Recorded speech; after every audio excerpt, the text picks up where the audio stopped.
Our Falls Prevention Month talk today, our lunchtime talk, we have Vicki Komisar joining us today. She's going to tell us about how to set up your home to prevent falls while keeping active. So we've gone through a whole bunch of different suggestions that we've heard from a number of people over the last month about different things we can do to prevent falls. Vicki's going to sort of summarize some of them and how they can help us in our homes. Vicki.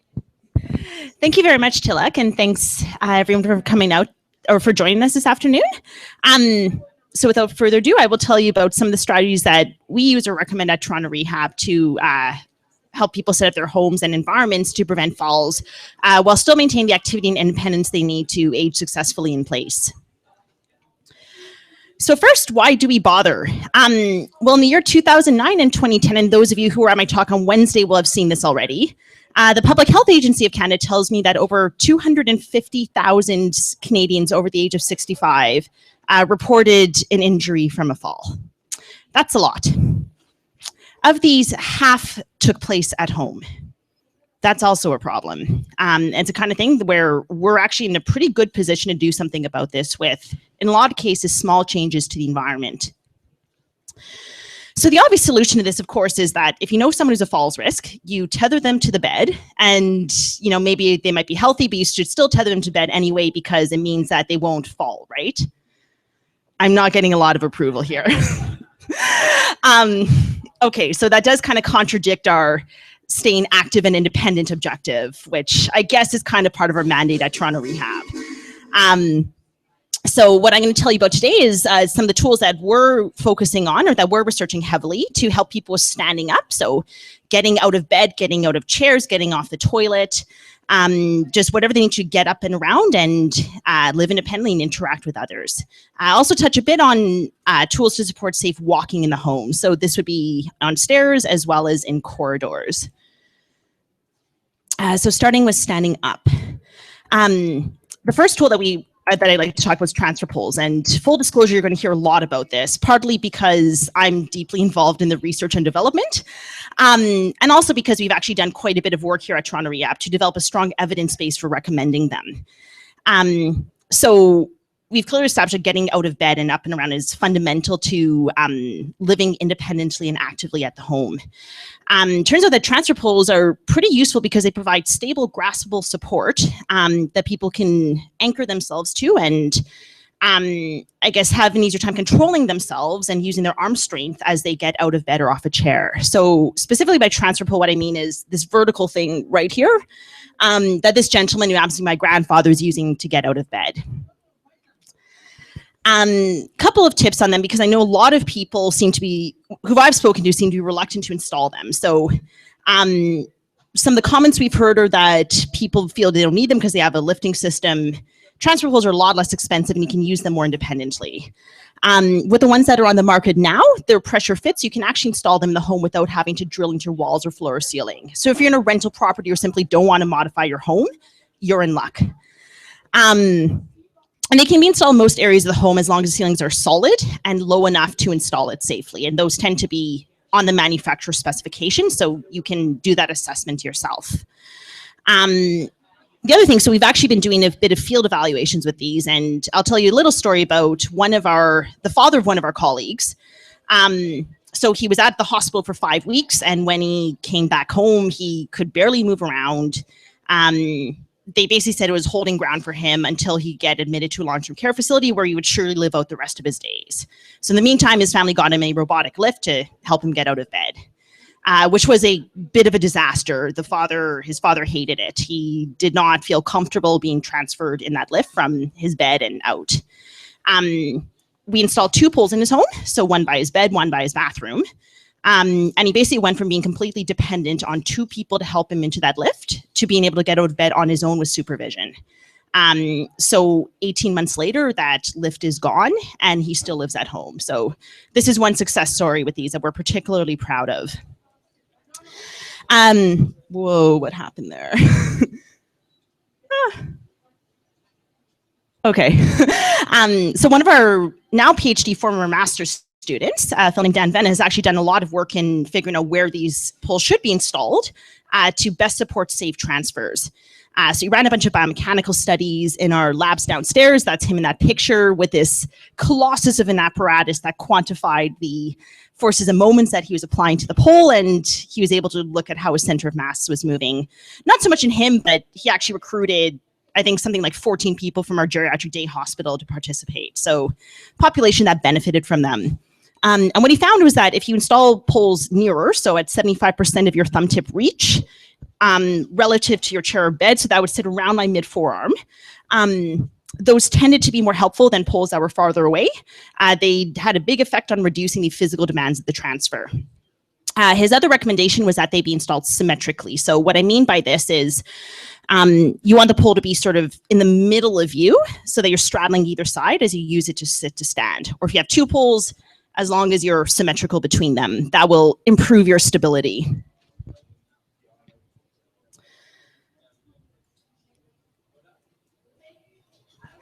We've also recently developed a wall-mounted version. It was originally inspired by institutional needs. So some of our clinicians at Toronto Rehab's Bickle Center actually suggested that we come up with a pole that you could install in their new units where they didn't have solid ceilings.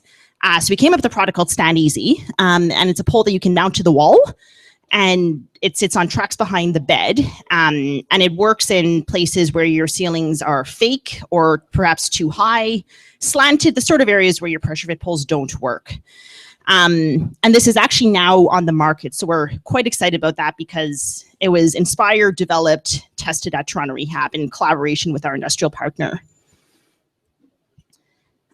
So this is a video that just shows one of our patients, a former patient, former Toronto Rehab patient's experience with the pole here. And I don't believe there's any audio on this video, unfortunately, but what he's saying is that at this institution where he was at earlier, there was a lifting system in place and he needed clinicians to help him get out of bed. And what he likes about, or what he liked about his experience here was that having the structure in place helped him get in and out of bed on his own. And because of that, he was able to get up and around independently. And he feels he left the hospital a lot more in much better shape because of it. And we'll provide the link online to this so that others can see it as well. Moving on a bit, because those aren't appropriate for everyone, here are some other strategies that you can use to improve the safety of transfers in your own home. So the first one is install grab bars if you have a toilet or a chair that's by a wall. You don't need to get a giant pole from floor to ceiling to get out safely if you can reach something that is on the wall beside you. That again gives you something firm and solid to grab and therefore execute a more controlled sit to stand. Our second recommendation is raise the height of your chair or toilet seat. So we show here is there's a toilet in the middle and there's a delightful product called Toilevator that's installed underneath it. So it raises the height of the toilet seat in a very stable way. It's on the market, and what it means is that people have less distance to raise their center of mass when going from sit to stand. Less chance of a fall when that happens. The second one is a lot less, I'd say, obvious than a lot of people expect. But if you're going out to get chairs, we suggest you get chairs with armrests because it's something that people can push on and use to stabilize themselves as they're getting up. So those with perhaps reduced core strength or lower limb strength can benefit from an armrest in their upper limb strength to help them get up and around. So when you do your next round of dining room shopping, make sure your chairs have armrests. I'll talk a little bit now about some changes you can make to your environment to support safe walking at home. So this is again in the context of stairway design and for your rooms and corridors. So a couple tips to improve the safety of your stairways. The first is if you look at their step edges, check out the contrast. We recommend that you install that the nosings have high contrast. You can see the step edge as you navigate them. So this is one example here of a home. I want to say it's Australia, I don't totally remember, but they figured out how to make the step edges quite visible so that people's risk of tripping or overstepping is reduced. Our second recommendation is to remove distracting features from your stairways. So these are things like crazy carpet patterns, lines, the kinds of things that make it very difficult to distinguish one step from another, because that will increase your likelihood of not seeing where the step is and placing your foot incorrectly, and it's as such increases your chance of a fall. The last one is, or our last recommendation is to install or use handrails that allow for a power grip. So what we mean by this is that the diameter has to be small enough that you can completely encircle your hand around the rail. That lets you achieve a nice firm grip that's about 4 to 6 times as strong as a pinch grip. I don't have the right tools here, but this would comprise a pinch grip where my fingers are not around. This is power, my fingers are around, and this lets you grip more strongly. Lets you pull up and push down in all directions. And that's allows people to generate higher forces that will help them stabilize themselves should they lose balance. We also suggest that you install rails on both sides of the stairways, and that will similarly improve the safety. Specific to corridors, one of our other suggestions for environmental design is if you have trouble getting around and you have walls that are open, why not install rails along them? So you see them in care facilities, and it turns out someone actually did a field evaluation of this in Texas, and residents actually do care about them. They found them helpful and in improving both the real and perceived safety of walking. So what is shown here is a product called Promenade. So they're ultra easy to install handrails. It's a Montreal company, and the quality of the product is quite good. And so in this particular home here, they've equipped it so that the residents can get around with something firm to grab onto. For those who don't necessarily have a wall to mount to, we're actually working on a product that lets you install rails in the home, again, without need to drill into the walls or floor or ceiling. So what I'm showing here is a product that we call MovieZ Pole system. And again, this is being developed with our commercial partner, Andrew J. Hart Enterprises. And it's basically rails that are mounted to a pressure fit pole. And in this case, it's my grandpa's the demo here, and it's allowed him to get out of that bed and out of the room, and that path takes him to the bathroom. We've also set up the connectors stacked as gates so that you can install this without blocking access to every single other room in the home.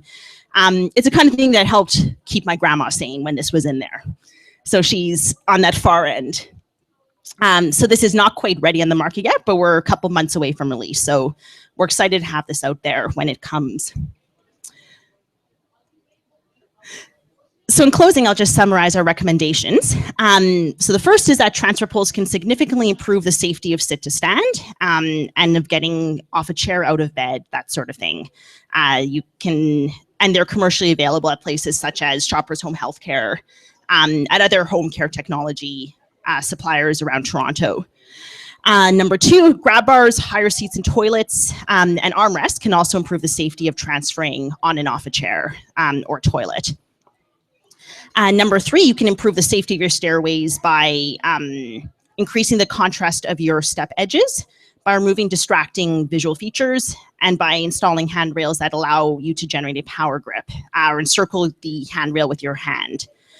And finally, you can improve the safety of your corridor walking by installing handrails on the walls, and hopefully in a couple months or in a couple of months from now, in the middle of your room as well. So that wraps up our presentation. I'd be happy to entertain any questions you might have. Thank you very much. Thanks, Vicki. Do we have any questions or comments from the audience? I have 2 comments. One is that I've heard you guys talk about, so there's the Stand Easy product that's designed really for institutions, and the MovieZ product that's coming out soon that's for homes. But there may be cases where you want to consider Stand Easy at home. Do you want to just talk about that a little bit? Absolutely. So there are some environments where the MovieZ Pole will not work, and actually where a lot of other poles in the market won't work as well. So the first is when your ceilings are very high. So, I mean, I live close to downtown Toronto, and our main floor, our ceilings are 10 feet. So the challenge is that with the pressure fit poles that span from the floor to the ceiling, the stiffness varies with the cube of the length. So in English, what that means is that the higher ceiling is, the less stiff your pole necessarily becomes, and that's not safe to install. So that's when a wall-mounted pole would be useful. The second case is when your ceilings are slanted. And then the third case is when your ceilings aren't solid. So by that, I mean when they don't have joists or some kind of solid structure up top that allows you to generate high pressure between the floor and the ceiling. So for many cases, that could be the bathroom. I know a lot of people would like to put one of these next to the toilet. For instance, my mom has a little bit of arthritis in her knees, and getting up off the toilet's difficult. But a lot of people's bathrooms, because it's a humid, moist environment, the ceilings aren't always something you can push against. It could be the drywall is rotted. So there might be another case where putting a bracket on the wall and mounting something to a wall is better than going to the ceiling. Yeah.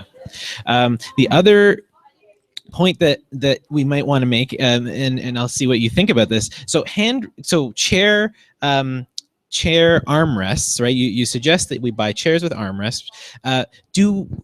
So we have a project ongoing. I wonder if you just want to talk about a little bit the project where we're going to try to understand what the best armrests might be. Absolutely. So there's good reason to believe that the way those armrests are designed will matter. We expect it will anyway. So one of our master's students has actually rigged up this colossus of an apparatus to study how the position, so the height, the placement of the hands in the anteroposterior direction, and the width of armrests affects a person's stability and drainage transfer, as well as the comfort. So I believe he's actually going to be working with some of our units here to recruit participants, and we'll have information on that in a year. You think a year? Something like that. Yeah, no, that's great. Thanks. I think one of the things Jeff always talks about is, if you have a room that you're expecting a large number of people to use, or even multiple people living in a home, you might consider not buying the same chair to go around your dining table. You might want two different types with different width or different height armrests, because different people might even need different size armrests and things like that. So I think this study that Ahmed will be doing will be interesting to learn that. So that brings us to the close of this talk. Not tomorrow, on Monday, we have our final Fall Prevention Month talk. It will be done by Amanda and I'm going to forget the other name of the Carmen and Amanda. So Amanda is an OT and Carmen is a PT, and they'll be talking about some tips from OTs and PTs on how to make your home safer to prevent falls. Join us again then. Thanks, everyone.